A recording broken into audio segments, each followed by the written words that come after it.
दोन्ही राष्ट्रवादी एकत्र येणार या बाबतीत जी चर्चा फक्त माध्यमामध्ये चालू आहे आणि या माध्यमातून आम्हाला या गोष्टी कळतात. माझ्या माहितीनुसार कुठेही अशा प्रकारची सध्या चर्चा चालू नाही. काल अजित पवारांनी त्यांच्या पक्षाच्या बैठकीमध्ये असं सांगितलं, असं सूत्रांकडून माहिती समोर येत आहे की फक्त शरद पवार गटातील अनेक लोक अजित पवारांकडे जातील म्हणून त्यांनी शरद पवार म्हणजे तुमच्याच पक्षाकडून हे असं सगळं बातमी सोडली जात आहे की दोन्ही पक्ष एकत्रित येणार म्हणजे जाणारे लोक थांबतील. म्हणून मी सांगतोय की सध्या अशी कुठेही चर्चा नाही. आपल्याच माध्यमातून ही चर्चा आमच्या कानापर्यंत येत आहे. वरिष्ठ लोकांशी चर्चा करू आम्ही. काय तर चर्चा झाल्यानंतर मध्ये काही निष्पन्न होईल ते सांगता येईल तुम्हाला, पण तसं काही कुठेही चर्चा या बाबतीत आमच्या पक्षामध्ये नाही. तुमच्या मनात काय नेमकं तिथं सांगा. म्हणजे की माझ्या मनासारखं होतं तसं नाही, काय आहे मनात नेमकं? मन बोलल्याशिवाय ओळखू शकत नाही आम्ही. तुम्हाला सांगू तुमच्या कानात सांगू. कॅमेरा हा तुमचा कान आहे, सांगू का काय? असं आहे की यशवंतराव चव्हाण प्रतिष्ठानचं काम काही राजकारणाला धरून नसतं.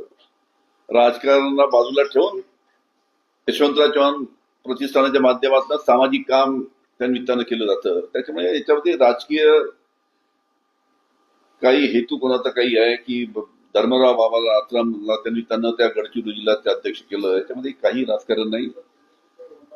सामाजिक काम त्या निमित्तानं यशवंतराव चव्हाण प्रतिष्ठानच्या माध्यमातून केलं जातं. त्यासाठी त्यांच्यावर ती जबाबदारी देण्यात आली आहे. सर, तुमचं काय मत आहे? दोन्ही राष्ट्रवादी एकत्रित व्हायला पाहिजे का? तुम्ही ज्येष्ठ नेत्या, दोन्ही जर राष्ट्रवादी एकत्रित आलात तर त्यात फायदा असेल का? तुमच्या मनात काय असेल? असं आहे, अनिल देशमुखांच्या मनात राहून काही सगळ्या गोष्टी घडतात असं नाही आहे. आम्ही सर्व माननीय शरद पवार यांच्या नेतृत्वाखाली सर्व मंडळी एकत्र बसतो, चर्चा करतो आणि निर्णय घेतो. तुमच्या मनाप्रमाणे घडत असं नाही, पण तुमच्या मनात काय? तुमच्या वाक्यामध्ये अंत दिसते म्हणून विचार. मनासारखं घडत नसलं तरी मनात काय?